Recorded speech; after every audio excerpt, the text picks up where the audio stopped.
တောက်ကြသားသမီးများအားလုံးမင်္ဂလာပါခင်ဗျာတောက်ကြသားသမီးများအတွက်9ရက်6လ2025မှာ15ရက်6လ2025အထိတောက်ကြသားသမီးများရဲ့တပတ်တာငွေကြေးချီအိမ်တော်ရေးကျမ်းမာရေးဆိုတဲ့ကန်လေးကိုကျွန်တော်လီလုံမှာကတ်ကလေးဆွဲပြီးတော့ကြည့်သွားပေးမှာဖြစ်ပါတယ်ခင်ဗျာကျွန်တော်ကတ်ကလေးတွေကတော့ဆွဲပြီးသွားပါပြီအဲ့တော့ကျွန်တော်မပြောခင်မှာကျွန်တော်ရဲ့ဒီ Facebook page ကလေးကိုလာလေဖို့အတွက်လည်းပြောချင်ပါတယ်ပြီးတော့ YouTube channel လေးကိုလည်းလာလေဖို့အတွက်ပြောချင်ပါတယ် Facebook page မှာကတော့ကျွန်တော်က9,000သမီးရဲ့တက်တာကံကြမ္မာလေးတွေကိုကျွန်တော်စာလေးနဲ့ရေးပြီးတင်ဆက်ပေးမှာဖြစ်တဲ့အတွက်ကြောင့်မလို့ကျွန်တော်ရဲ့ Facebook page လေးကိုလည်း like လေးလုပ်ပေးပါအောင်ပြီးတော့ကျွန်တော် YouTube channel လေးမှာတော့ဒီမှာမကြည့်လိုက်ရတဲ့ဗီဒီယိုတွေရှိနေပါတယ်ဆိုလို့ရှိရင်လည်းဟို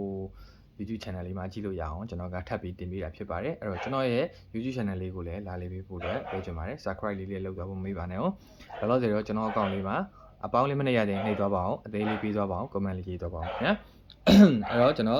်တောက်ကြသားသမီးများရဲ့ငွေကြေးကံကြမ္မာနေစပြီးတော့ကြည့်ပေးမှာဖြစ်ပါတယ်ငွေကြေးကံကြမ္မာအဲ့တော့ငွေကြေးနဲ့ပတ်သက်ပြီးဒီတစ်ပတ်တာကာလမှာကိုက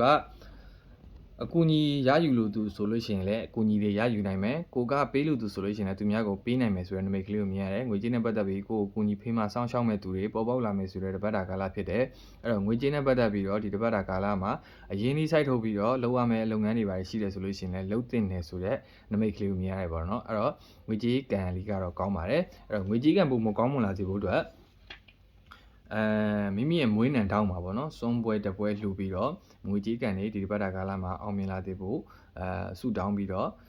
လုပ်လို့ရပါတယ်ပြီးတော့ကျွန်တော်အခြေအေးပေါ့နော်တောက်ကြသားကြီးများအခြေအေးကိုကြည့်ပေးပါမယ်အခြေအေးကတော့တိတ်တော့ပြဿနာမရှိဘူးဒါပေမဲ့စိတ်ညစ်စရာစိတ်ပင်ပန်းစရာလေးတွေနည်းနည်းငယ်ပေါ်ပေါက်လာလို့ရှိရင်တအားကြီးဒေါသမထွက်ဖို့အတွက်တော့ပြောချင်တယ်ကိုယ့်ရဲ့စိတ်ကိုတည်တည်ငြိမ်ငြိမ်လေးနဲ့ထားပြီးတော့လိုခဏတစ်ဖြုတ်အေးချမ်းတဲ့နေရာလေးမှာနေထိုင်လိုက်လို့ရှိရင်တော့ဒီတစ်ပတ်တာကာလကအခြေကြီးကအဆင်ပြေလာနိုင်မယ်ဆိုတဲ့နမိတ်မျိုးမြင်ရတယ်ကိုယ့်ရဲ့ချစ်သူကအဝေးကိုထွက်သွားမယ်ဆိုတဲ့နမိတ်မျိုးမြင်ရတယ်သူ့ရဲ့စိတ်မပူနဲ့ကိုယ့်စီကိုပြန်ရောက်လာမယ်ဆိုတဲ့နမိတ်မျိုးမြင်ရတယ်ပေါ့နော်အဲ့တော့တောက်ကြသားသမီးများအနေနဲ့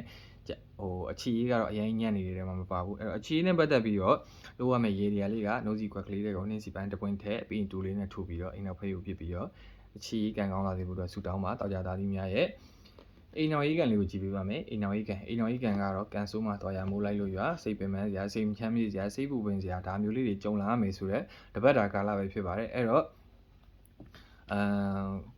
့ကိုတယောက်တည်းဒီအိမ်တော်ကြီးနဲ့ပတ်သက်ပြီးမိုးပြိုသလိုခံစားနေရမယ်ဆိုတဲ့တပတ်တာကာလပဲဖြစ်တယ်ဒါပေမဲ့တိတ်တော့စိတ်မပူပါနဲ့တယောက်တည်းဖြစ်နေရမဟုတ်ပါဘူးဒီလိုမျိုးပါပဲအိမ်တော်ကြီးမှာကြုံလာမယ့်ပြဿနာလေးတွေကြောင့်ဒီလိုမျိုးဖြစ်တယ်ဆိုတော့ဟာလေးကိုပဲစိတ်ထဲမှာတွေးထားပါအားကြီးစိတ်ထဲမကြဖို့အတွက်ပြောချင်ပါတယ်အဲ့တော့ကျွန်တော်ကအိမ်တော်ကြီးကန်ကောင်းလာသေးဖို့အတွက်ခွေးပေါ့နော်ခွေးကိုညဘက်မှာအစာကျွေးပေးပါပြီးတော့အိမ်တော်ကြီးလေးကန်ကောင်းလာသေးဖို့အတွက်ဆူတောင်းပေးပါအဲ့ဒါဆိုလို့ရှိရင်တော